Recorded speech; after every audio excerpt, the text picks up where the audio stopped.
अमरावती जिल्ह्यातील महानुभाव संप्रदायाच्या रिद्धपूर आश्रमातून एक धक्कादायक घटना समोर आली आहे। सेवा कार्यासाठी आलेल्या एका अल्पवयीन मुलीवर महिने अत्याचार झाल्याचे उघड झाले आहे। विशेष म्हणजे आता ती 8 महिन्यांची गर्भवती आहे। अमरावती जिल्ह्यातील रिद्धपूर आश्रम जे महानुभाव संप्रदायाच्या धार्मिक नगरी म्हणून ओळखले जाते, आज एका गंभीर गुन्ह्यामुळे चर्चेत आले आहे। सेवा कार्यासाठी आलेल्या एका अल्पवयीन मुलीने आश्रमातील प्रमुख आणि त्यांच्या सहकाऱ्यांवर गंभीर आरोप केले आहेत। पीडितेच्या म्हणण्यानुसार एप्रिल 2024 मध्ये 75 वर्षीय महंत सुरेंद्र मुनी तळेगावकर यांनी पहिल्यांदा तिला जबरदस्तीने आपल्या खोलीत बोलावले आणि तिच्यावर अत्याचार केला। त्यानंतर आश्रमातील सहकारी 40 वर्षीय बाळासाहेब देसाई यांनीही वेगवेगळ्या वेळेस तिचे शोषण केलेत। या सर्व प्रकारात पीडितेचे मावशी आणि मामानेही सहभाग घेतला, कारण त्यांनी पीडितेला गप्प बसण्यास भाग पाडलेत।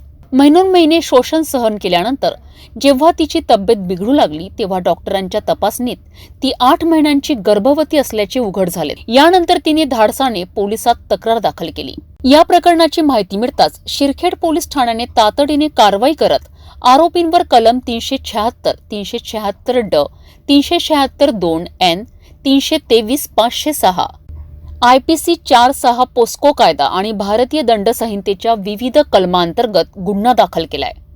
पोलिसांनी या गंभीर प्रकरणात आश्रमाचे महंत आणि त्यांच्या सहकाऱ्यांसह एकूण 4 जणांना अटक केली आहे। चला याबाबत अधिक माहिती घेऊया।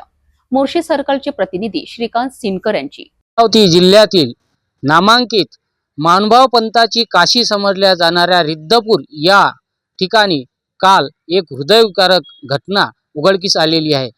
घटना अशी की तळेगावकर मठामध्ये एका 16 वर्षीय युवतीची पीडित जी आहे तिचा वारंवार शोषण होऊन ती 6 महिन्याची गर्भवती राहिल्याचे उघडकीस आलेले आहे। विशेष बाब म्हणजे ज्या मानभाव पंथाच्या काशीला दूरदूरून या महाराष्ट्रातून नाही तर भारतातून लोक येतात, त्या तीर्थक्षेत्र ठिकाणी अशी घटना होणे हे एक आल्हाददायक आणि दुःखद घटना आहे।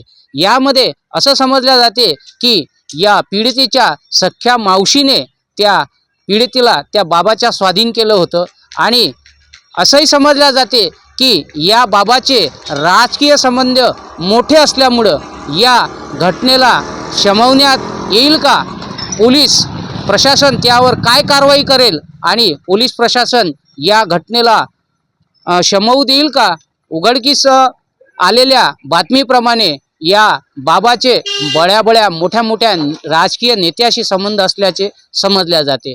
विशेष बाब म्हणजे अशी की आता सध्याच आम्ही पोलीस स्टेशन शिरखेडच्या आवारात पोहोचायच्या आधीच आरोपींना अतिरिक्त जिल्हा सत्र न्यायालय वरुड येथे नेण्यात आलेले आहे आणि संपूर्ण अमरावती जिल्ह्यामध्ये या घटनेचा निषेध व्यक्त करण्यात येत आहे।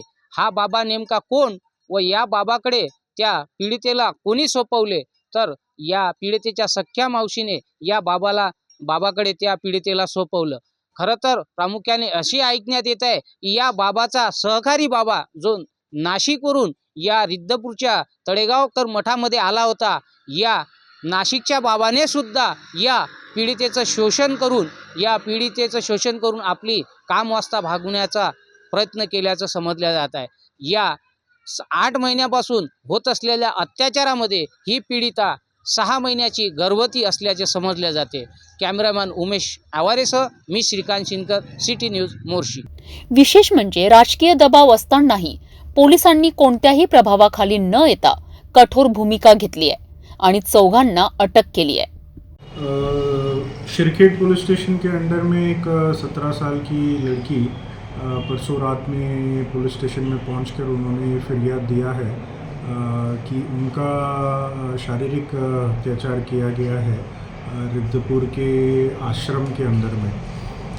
एंड आरोपी करके रिद्धपुर के आश्रम के जो मठाधीश है उनका उन्होंने नाम बताया। उसके साथ में उनके मामा का भी नाम उन्होंने बताया है और साथ में उनके एक और महिला रिलेटिव एंड इतर एक आरोपी, ऐसे 4 आरोपी का उन्होंने नाम बताया है।